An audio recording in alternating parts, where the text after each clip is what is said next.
ശനിയാഴ്ച ദിവസവും കേരള ബോക്സ് ഓഫീസിൽ മികച്ച പ്രകടനം കാഴ്ചവെച്ച് സുരേഷ് ഗോപി കേന്ദ്ര കഥാപാത്രത്തെ ഏറ്റവും പുതിയ മലയാള ചിത്രം Janaki v versus state of Kerala. Hello friends, എല്ലാവർക്കും മൂവി ടോക്സ് ആൻഡ് റിവ്യൂവിന്റെ പുതിയൊരു വീഡിയോട്ട് സ്വാഗതം. അപ്പോൾ ഇന്നത്തെ വീഡിയോ ഭാഗത്ത് നമ്മൾ പങ്കുവെക്കാൻ പോകുന്നത് Janaki versus state of Kerala എന്ന് പറഞ്ഞ മൂന്നാം ദിനമായിട്ടുള്ള ശനിയാഴ്ചത്തെ കളക്ഷൻ റിപ്പോർട്ടും 3 ദിവസത്തെ വേൾഡ് കളക്ഷൻ റിപ്പോർട്ടൊക്കെയാണ്. വീഡിയോ ആദ്യമായിട്ട് കാണുന്ന സുഹൃത്തുക്കളാണെങ്കിൽ ഏറ്റവും പുതിയ സിനിമാ വിശേഷങ്ങൾക്കായിട്ട് ഇപ്പോൾ തന്നെ ചാനൽ സബ്സ്ക്രൈബ് ചെയ്ത് നോക്കുക. സുരേഷ് ഗോപി, അനുപമ പരമേശ്വരൻ, ദിവ്യപിള്ള, ശ്രുതി രാമചന്ദ്രൻ തുടങ്ങിയവരെ കേന്ദ്ര കഥാപാത്രമാക്കി പ്രവീൺ നാരായണൻ അണിയിച്ചൊരുക്കിയ ചിത്രമായിരുന്നു Janaki v versus state of Kerala എന്ന് പറഞ്ഞ സിനിമ. ഒരുപാട് പ്രതിസന്ധികൾ തരണം ചെയ്താണ് ചിത്രം തിയേറ്ററിലോട്ട് എത്തിയിട്ടുണ്ടായത്. സുരേഷ് ഗോപിയുടെ തീബാറും ഡയലോഗുകളുമായിട്ട് മികച്ച അഭിപ്രായങ്ങൾ സ്വന്തമാക്കിയ ചിത്രത്തിന് ആദ്യ ദിനം മികച്ച കളക്ഷൻ തന്നെ കേരള ബോക്സ് ഓഫീസിൽ സ്വന്തമാക്കാൻ സാധിച്ചിട്ടുണ്ടായിരുന്നു.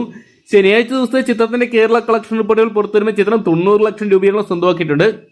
മികച്ച ഒരു മുന്നേറ്റം തന്നെ ചിത്രത്തിന് സ്വന്തമാക്കാൻ സാധിച്ചെന്നാണ് പുറത്തുവരുന്ന റിപ്പോർട്ടുകൾ. ചിത്രത്തിന്റെ ആദ്യ 3 ദിവസത്തെ ഇന്ത്യൻ കളക്ഷൻ റിപ്പോർട്ടുകൾ പുറത്തുവരുമ്പോൾ ചിത്രം 3 കോടി രൂപയോളം സ്വന്തമാക്കിയിട്ടുണ്ട്. കേരള ബോക്സ് ഓഫീസിനായിട്ട് 2,40,00,000 രൂപ ചിത്രത്തിന് സ്വന്തമാക്കാൻ സാധിച്ചിട്ടുണ്ട്.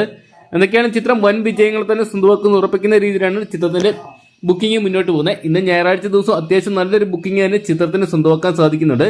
എന്തൊക്കെയാണ് കാത്തിരിക്കാൻ ചിത്രം ഫൈനൽ കളക്ഷൻ റിപ്പോർട്ടുകൾ പുറത്തുവരുമ്പോൾ എത്രത്തോളം വലിയ തുകകൾ തന്നെ കണ്ടെത്താൻ സാധിക്കുന്നു. വീക്കെൻഡിൽ ചിത്രത്തിന് 5 കോടി പിന്നിടാൻ സാധിക്കുമെന്ന് അറിയുന്നതിനൊക്കെ ആയിട്ട്. അപ്പോൾ Janaki v versus state of Kerala എന്ന് പറഞ്ഞ സിനിമ നിങ്ങൾ കണ്ടിട്ടുണ്ടെങ്കിൽ സിനിമയെക്കുറിച്ചുള്ള നിങ്ങളുടെ വിലയേറിയ അഭിപ്രായങ്ങൾ കമന്റ് ബോക്സിൽ പങ്കുവെക്കുക. വീഡിയോ ഇഷ്ടപ്പെട്ടെങ്കിൽ ലൈക്ക് ചെയ്യാനും ഷെയർ ചെയ്യാനും ചാനൽ സബ്സ്ക്രൈബ് ചെയ്യാനും മറക്കണ്ട.